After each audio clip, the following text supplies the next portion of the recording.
Well, hey there, American Farmsteaders. This is Jenny with the Gramstead Family Farm. And Donna with Hazel Bell Farm. And we are coming to y'all from Northeast Florida as two farmsteaders doing our best to grow our own food and share our homesteading experiences with you in hopes that you will grow a little bit of food of your own. Yep. And today we are going through a list of the top 40 homestead skills that you should know. Yes. Maybe. Sort of. Do your best. Yeah, that you can work on. How about right. that? Because do we do all 40 of these? Absolutely not. We absolutely do not.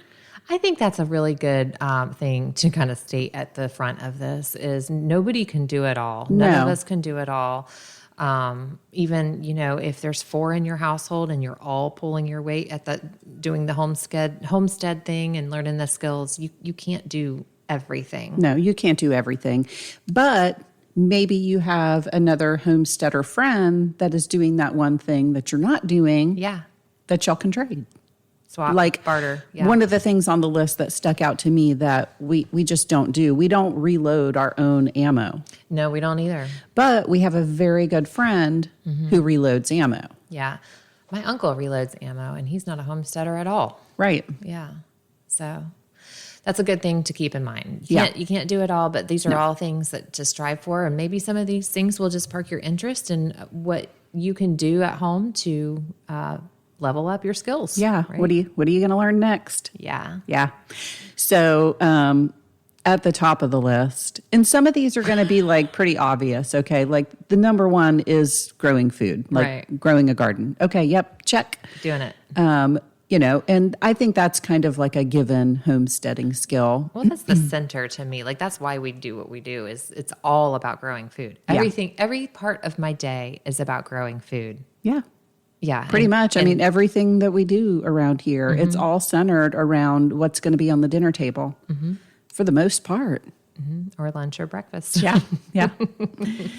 So coming in at number 2, near and dear to my heart, composting. Which is about growing food. Yeah, composting. So that's something we've been working on, and we've talked a lot about that. Yeah. Here more recent past. Yeah. We were talking the other day about actually doing a composting class. Yeah, I think we should. Which I think would be a lot of fun. Mm-hmm. I think we should. Yeah, so we may get that together. Go ahead. Harvesting seeds is next. Yeah, and harvesting seeds. See, I think the cool thing about harvesting seeds is I only got into that because I'm super lazy and I never want to clean out my garden. And so everything bolts and goes to seed. And that's how I actually discovered how do you get seeds? Oh, those are seed pods. Those are seed pods. I'm so glad that I ignored my garden long enough for that to happen, because before that, I would just rip everything out and clean everything out. Well, you're missing a valuable resource there. Right. So just be lazy. Let it go. Yeah, I had this was after I was vegetable gardening for many years, but I was at, of course, Ace, one of my local Ace. And I was buying flowers. I can't remember maybe it was marigolds. And I'm not a flower gardener. I'm still not a flower gardener. I love flowers. I appreciate flowers. And to those of you who do it on big scale, kudos. I love it. I know. I love it. But I don't do that. And I was buying some flowers, and the nursery man said, "Hey, you don't have to buy these next year. Watch this." And he showed me how to save seeds off of plants right there as he was deadheading them. And I was like, oh, cool. Well, that kind of gave me a kick in the pants to start paying attention to the flowers at the end of their season to look for the seeds. And so now I have a pretty decent seed collection in my flower seed collection. Yeah. That I've saved. Yeah. So that's awesome. It is awesome. Yeah. Just be sure, to pay attention to what you're growing too. Are you growing a hybrid? Are you growing an heirloom? Right. You want to aim for those heirloom seeds to be saving. Not that the hybrids won't give you something. They're just not going to be, right. It's just not going to be predictable. It will grow a plant, but will it fruit? Maybe. Who knows? Yeah, because a lot of your hybrids are actually sterile.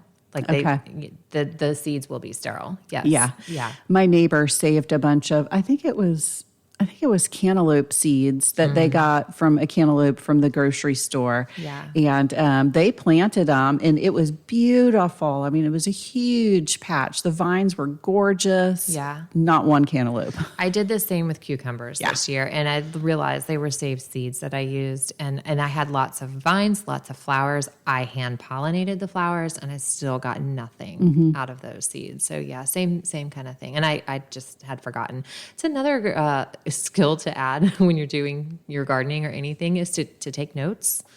Yeah. And so that way I was able to go back and look and go, oh, those were saved seeds from, I would mark on my seed packet or Ziploc bag. Right. Saved from grocery store cucumber. Yeah. Yeah. And so there you go. Yeah, I ran across a pack of pepper seeds that I saved, and I wrote on the envelope, "Have no idea, hybrid heirloom," with a question mark. There you go. So, number 5 is canning through preserving. Canning through preserving. I don't know why they wrote it out like that. Yeah. But anyways, preserving through canning. Yeah. I think that's better. Yeah. Yeah. But yeah, so, if you're not canning already, you don't have to have your own garden to do that. You can buy produce from the actual store and learn how to can it. Maybe start off with something like water bath canning, something that's going to be relatively simple. You probably already have a large stock pot that you could use. And then, once you get that under your belt, then you can go out and buy the fancy pressure canner. Yeah, I like the Ball Blue book. I cannot talk today. I like the the Ball Blue book for canning, like their big book, and because it just has so many great ideas. Normally, we just can like ingredients instead of recipes. Yeah, but there's some great recipe ideas in there every now and then. I'll pull that out just for some inspo. Yeah. And it works. Yeah. The next one goes right along with that, storing food. Yeah. So what are some other ways we can store food other than canning? We buy our staple ingredients in bulk, our dry things like oats, grits, flour, wheat berries, salt, sugar. A lot of those things that I'm not growing and have those stored. And you have to learn how to do that so that they don't go rancid or you don't get bugs or, mold or something like that. So learn how to do some bulk long-term food storage.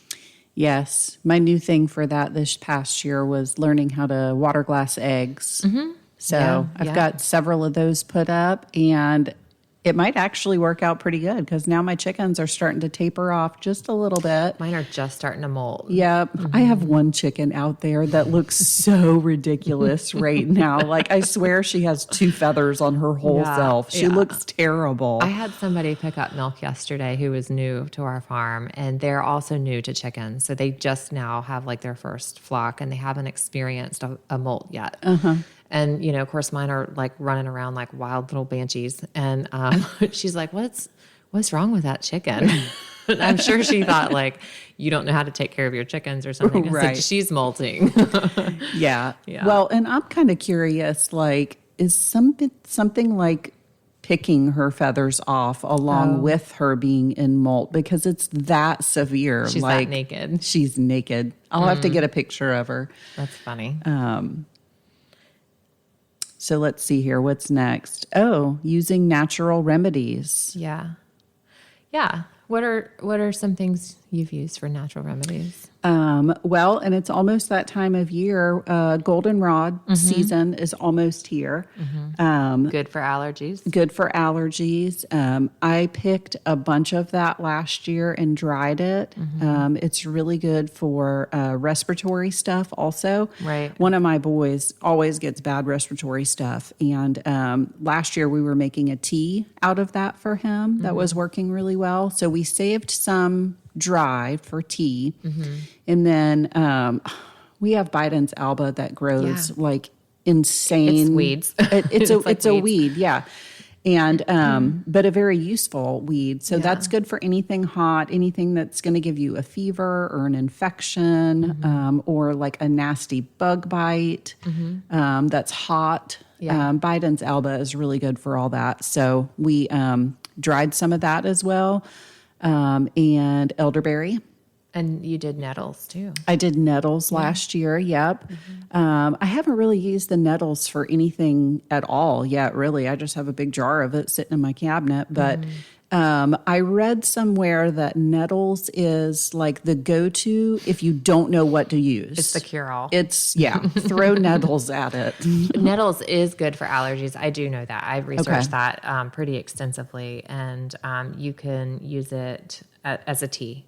And people are afraid of that stinging nettle, but you don't have to be. Once it's dried and then steeped, it's neutralized. And so, but yeah, it works well for allergies. We started doing that at our house, so I have nettle in the pantry. Yeah, this year when my nettles come back, I want to make a tincture with it. Yeah, that would be great. Yeah, because I did make a big tincture last year, and it is a combination of all of the things that I have. So elderberry, Biden's alba, and goldenrod. And I made like a whole quart-sized jar of it, and we've actually used half of it. Yeah. Well, I think we could do a whole podcast on natural remedies, Jenny. We probably could. We should. We'll write that Note down. to self. Okay, moving on. So along with that comes first aid. First aid and CPR. Yeah, I probably need a good CPR refresher. It's been many years. Yeah. Yeah, I haven't done any CPR classes since I was like, I don't know, I think I did one when I was like 19. Right. It's been a long time. It's been a long time. Yeah. It's been a long time. And my understanding is like it's different now. You know? Yeah, it's different now. Like you don't do mouth to mouth now. Okay. So, first aid, basic first aid. I could probably brush up on a lot of those skills also, especially like with animals, not necessarily with people, but, I don't want to call the vet to do a couple of stitches, but there are some times when a couple of stitches means everything to an animal. Like a friend had a goat who she caught her eye on like a carabiner clip somehow, like because of goats, like, right? That's what they do, right? And she basically like ripped her eyelid off. It like gross. Oh my gosh. Yeah, and so she had to like stitch it back on because without it, the goat was probably going to lose the eye. And so just a couple of stitches meant everything. Yeah. For the life of that animal. So, basic first aid. And having those things on hand and learning those skills. Learning the skills, I think, is the hard part, but we can do it. Yeah. And then on the first aid note, I do save because sometimes I'll run my pressure canner and it won't be all the way full. So I'll just do a can of water in there to like just fill the space. And I save those up at the top of my pantry just for like wound cleaning. Clean water. Yeah. Like if somebody gets like a really bad gash. Yeah. That's a good idea. I have some saline on the shelf, but I have that too. I don't know why I haven't thought about that, but I usually save it for like if the power goes out. Yeah. Then we can have water. Yeah. Next, sewing, crocheting, knitting. I mean, I have a sewing machine and I know how to run said sewing machine. And I've made some curtains in my days, but it's not my favorite thing to do. I'm not one of those people that finds joy in sewing or crocheting or knitting. I do if there's time for it, but it's not where I want to prioritize my time. And crocheting, I don't know how to knit, but I can crochet, but it hurts my hands, like it hurts my wrist. And if I'm going to hurt my wrist, it's going to be milking cows. Right. Like there's only so much the hands can do. Priorities. Yeah. Yeah. So. Yeah. But nevertheless, a good skill to have. It is good to I think have. it's important to know the basics. Like we can replace buttons. We can do basic hems. We can put a seam back in a shirt, that kind of thing. Mm-hmm. If we absolutely have to. Yeah. Or you can just cut the jeans to make them the right length. Yeah. Yeah, you could do that. Number 10, waste nothing. Okay. I'll do my best. Which goes along with number 11, which is rendering fats. Right. That's what I was thinking. Like I'm really good at waste nothing in the kitchen. Yeah, bone broth. Right. Stock. Leftover soup. Yes. Do you do leftover soup? That's what we call it, leftover soup. Leftover soup. That's where when there's a little bit of leftovers of anything. It Right. could be a little bit of green beans, a little bit of corn, a little bit of pasta, a little bit of meat. It's not enough to save like for a meal. Yeah. Right. So it goes in a Ziploc bag in our freezer. And when the bag is full, it all goes in one pot with like a jar or a jar and a half of stock. And it's leftover soup. And we'll have it with bread. And it's different every time. So it's always good. Right. Like it might have stuffing. It's so weird. But we'll do like ground meat, shredded meat, any number of vegetables, tomatoes, beans, pastas, whatever. And then, I kind of look at it and assess and go, it needs a little rice at the end or Right. pasta at the end or something. Nice. And bulk it up and have it with cornbread or Yeah. a loaf of bread. But yeah, leftover soup. I like it. Tori and I would do that. My boys don't do soup. Oh, the boys complain about it every time. Yeah, my But boys just drain the broth off of everything. Really? They like the Yes. broth. Well, no, they don't want the broth. Oh, yeah. I see. Just give me the bulk. The bulk, the Yeah. stuff. Yeah. I didn't like soup until I was an adult, though. Yeah. Yeah. It's one of Eric and I's favorite things to have a soup like Okay. that. So, Nice. A good cheap meal too. yeah. So we're pretty good about that. But like rendering lard, Yeah. tallow. Rendering lard, yes. Yep. I'm thinking when I make cheese, the whey goes to the chickens. Okay.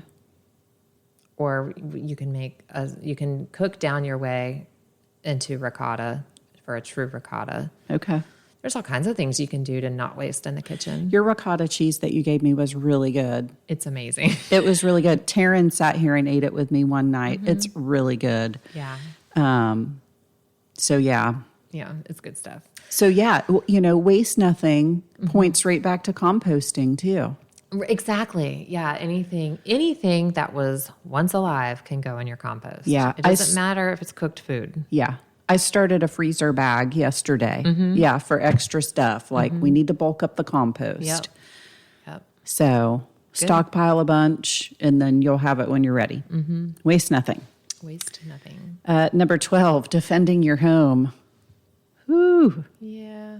Yep. I just said the other day, I was always in this mindset of like head down and work. Right. Like I will be outside and it's head down and working and I'm just focused on what I'm doing. Yeah. But then we had a crazy incident, which we basically had a man ODing on drugs in our woods. Intrude. It was crazy. Yeah. And I didn't realize that he was in my woods until I realized he was in my woods. Until and he was right in front of you. Yeah. And that changed my mindset of no, not head down and work, head up and look around. It's on a swivel. Like yeah. you got to pay attention to what's going on around you. So Yeah, defend your home. Be willing to defend your home. I mean, we can leave it at that. Yeah. I think you can figure it out. Number 13, cooking without electricity. This is something we've gotten good at through hurricane seasons over the past years. Yeah. I mean, there's charcoal, there's Yeah. wood fire. Does this include propane? Yeah, that's not electricity. Okay. Yeah, we use propane.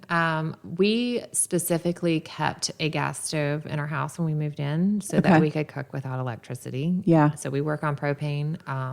We can use the stovetop. We can't use the oven because it uses like the glow bar that uses electricity Okay. to be able to ignite.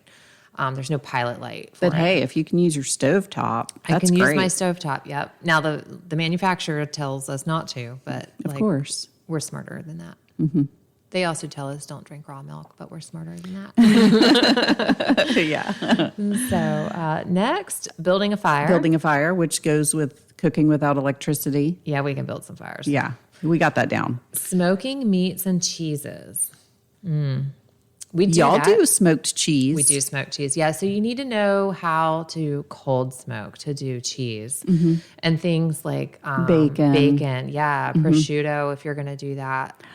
We I haven't done that. have a plan. Yes. I'm excited about it. Well, and one of the things that wasn't on this list was salt curing meat, but I really feel like it goes into this category with smoking meats and cheeses. It just does. So a friend of mine sent me a video the other day on salt curing a whole entire leg of lamb. And so she does. She takes this big leg of lamb and she said you could do just salt, but she did salt, sugar, and some other spices. And basically you're just coating it. You're trimming it up so your surface is nice and even. You don't want any like pieces of fat hanging off or, you want everything nice and uniform and smooth. Coat it with your mixture. She put it into a like a Rubbermaid bin that like a bus bin. She drilled some holes in the bottom of it and then set that one in another one. With no holes. With no holes. Right, okay. And so as your cure is working, there's going to be liquid that's coming out of that. So that gives a place for the liquid to drain because you're not wanting the leg to sit in the liquid while it's curing. So she was checking it like every 5 days. She would add more of the salt sugar mix if she thought it needed it. And I can't remember how many days she went for, maybe like a month and a half or something. I'm thinking it'd have to be a long time. We did a chicken when we were homeschooling littles and did an Egypt unit study. And I remember that. Do you remember that? You mummified a we chicken. mummified a chicken, a whole chicken. Like not a lot, not like with a head and stuff. Like a whole, like you would purchase at the grocery store chicken. It is so funny. Yeah, but that took like 3 weeks. Yeah. I think. Yeah. Two or 3 weeks. So I'm thinking for a leg of lamb. Yeah, it was a lengthy process. And I saved the video, but the next lamb that we butcher, we are for sure doing a leg like that. And she just cut prosciutto out of it like super, super, super thin. And she was just dying over how good it was. Wow. So I wish I could remember what YouTube channel it was. It was a great video. That's cool. I'll have to search for that. Yeah, I subscribed to it. Maybe we'll link it in the comments if anybody wants to check it out because it was a really great video. She was really informative. I actually watched the whole video. Wow. Yeah. Wow. So, okay, number 16, homemade bread. Yeah, we can do that. Yep. We have linked your artisan bread before. Artisan bread. We'll do that too. Yep. Artisan bread in 5 minutes a day. It's what got me into bread making. Yeah. It's the only bread that I make. It's so easy. It's so versatile. You can do so many different things with it. You really can. It is easy. Although lately my brain has been saying, maybe you should try sourdough. Jenny, I'm on sourdough right now. Okay. I'm making a starter for myself and for my mom, so I'll make you one. Okay. Boom. Yeah. Check. Yeah. But yeah, sourdough, again, it's very versatile. You can do so many different things with it. And, sourdough kind of became super popular during 2020, right? Yeah. When everybody was stuck at home and couldn't find bread at the store. And it's a more self-sufficient way because you're not always putting in that manufactured yeast. And, of course you have to have the other ingredients, but, right. You're not looking for yeast all the time and you're using the yeast you're like living in, like in your environment. Right. Right. And, so it's a good, easy way to always have bread. Yeah. Cool. Very cool. I'm excited. Yeah. I'll bring you a starter. Dehydrating foods. Yeah, we do that. Yep. And herbs too. Yep. We have a little dehydrator that I just bought from Walmart, but the other day I saw somebody using a solar dehydrator. Yeah, it was pretty cool. So I have a giant dehydrator, and it was a gift. Yeah, Yeah. And I feel like freeze drying should also go into this category. Yes, I have a goal. Which I don't freeze dry, but man, I would really love to have a freeze dryer. Me too. I have a goal. I have a budget. I had the money saved before And then you bought a cow? No, our property taxes were double what we thought they were going to be. So we paid our taxes. Right. Yeah. Also a good homesteading skill. Pay your bills. Yeah. Okay, next. Distilling water, which we already kind of talked about in the whole first aid CPR category. Yeah, I mean, distilling is a little different, though. It's I don't know when you would need distilled water unless like you're living at the ocean and all you have is salt water. But see, like that's desalination. I mean, I don't know. I don't know when you would need distilled water. I don't know. I mean, maybe if the water's just dirty and you need clean water. Right. Yeah, I guess. Sure. Maybe cleaning water should be a better skill.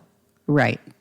Attaining filtering. Attaining clean, filtering, boiling. Right. Yeah. Yeah. Okay. Hunting and archery. Y'all got that down. Yeah, that's what we do. That's what we do. Yeah. In fact, my boys are hunting in a location this year that, so we're in Florida, and here it's archery season before it's gun season. Okay. And where they're hunting now, no, they open earlier than we open, and it's gun season on day one. Really? Yeah. But our youngest he's really into archery. Okay. And so he's honed the skill, and he's like, nope, I'm bow hunt first. So okay. He's excited. Yeah. It's funny. It's funny. That's cool. Yeah. Our other son picks on him for it. He's like, that's dumb. If it's gun season, you should take a gun. So anyway, you guys hunt some though, right here? Yeah, we do. We usually get at least a deer every year, and we're usually able to get several turkeys. Yeah. And we could probably get more deer. It's just putting the time into it, you know. Yeah. Is it a priority? Right.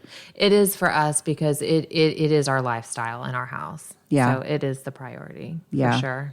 Our freezers are generally pretty full with, stuff that we raise. And so part of me is like, my freezer's full. Right. Do I really need to go out there and take a deer? Yeah. Well, let me share something with you real quick before we move on. I figured out last year my favorite thing to do with turkey breast, because a wild turkey is not like your grocery store turkey, No. or even your home raised turkey. Like it's tough. Yeah. Right. So, with all of us hunters in the house, like we can get a lot. I don't know what the limits are. That's another thing. Like you got to have your licenses, your proper Right. permits, know the limits Right. and all of that. I can't remember what the limit is for turkey in the spring, but we can have a lot for our family. And we end up with all this breast meat. Like they're big and they're tough unless you fry it. And I'm over that. Like I don't like frying everything, And so I started canning our wild turkey meat. Oh, nice. And it comes out so good. I raw pack it.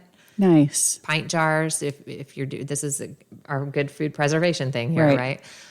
So a pint is going to be about a pound of meat. Okay. And I just cut it in chunks, cut out any of the like tendons and the tough parts. Okay. It's pretty lean anyways, so Yeah. you're not worried about fat. I don't even cover it with water or anything. I started seasoning it with like some thyme and some rosemary and salt. And put them in the pressure canner. I don't remember the time. I want to say it's like 40 minutes, maybe 30 minutes for pints. Yeah. Something like that. Something like that, 35, 40 minutes. And shelf-stable food that we hunted from the yard or the hunting club or a friend's property, whatever, Yeah, that's what we did with our the deer that we got last year. You canned it. Everything but the back strap. Yeah. I cubed up and I pressure canned it, and Yeah. it turned out amazing. Yeah, it's tender, great. just shreds. Right. But now our turkey, what I do with the turkey breast, and we primarily just eat the breast on a wild turkey. Everything else is just too tough. Yeah. I take a bunch of citrus, like orange, lemon, lime, all the citrus. Yeah. Slice those up, put the peels in with it too, with a bunch of olive oil and salt and pepper. Oh, yum. Let it sit like that for 24 hours, and you can bake it in the oven and slice it. Yeah. Nice. Nice. That works pretty good. It's all that citrus. Breaks it down. Breaks it down, marinates. That's a good thing. Eric has a friend who just told him to do something with wild turkey legs. And I don't remember what he said, because there's not a lot of meat on a wild turkey leg. No. But there is something, and I can't remember what it was. I'll have to ask him. Wonder if you could salt cure it. Maybe. I mean, I would still think it'd be tough. Yeah. They're tough little buggers. All right, moving on. Yeah. We're not going to get through this whole list of 40. No, we're not. Why don't we take a look at the second half and pick and choose? Well, or we could just finish the list on another episode. It can be the series. We could do that. Yeah. Okay. So we'll call this part 1. Yeah. So we're already at number 20, which is reloading ammunition. Yeah, we don't do that. Yeah. But let me tell you, we go through some ammunition. So we should do that. Yeah, like I said, we have a very good friend who does that. And also, I was driving through town the other day, and right across the street from Academy, there's a business that has opened right across the street. A reload business? That's what they do. Oh, wow. Reload ammunition. Okay. So I'm like, wasn't that interesting? Right there on the busy road. And that is. Apparently, he's doing good. Yeah, we have a family member who reloads, and he's not a homesteader. So, maybe he is and he doesn't know it. Right. Maybe he's a yardsteader. Right. But he doesn't know it.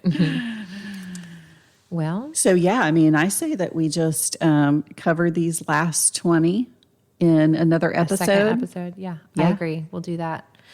So, yeah, we're going to finish up this list of the last 20 in part 2 of the 40 top homesteading skills. That you must know. Maybe. No.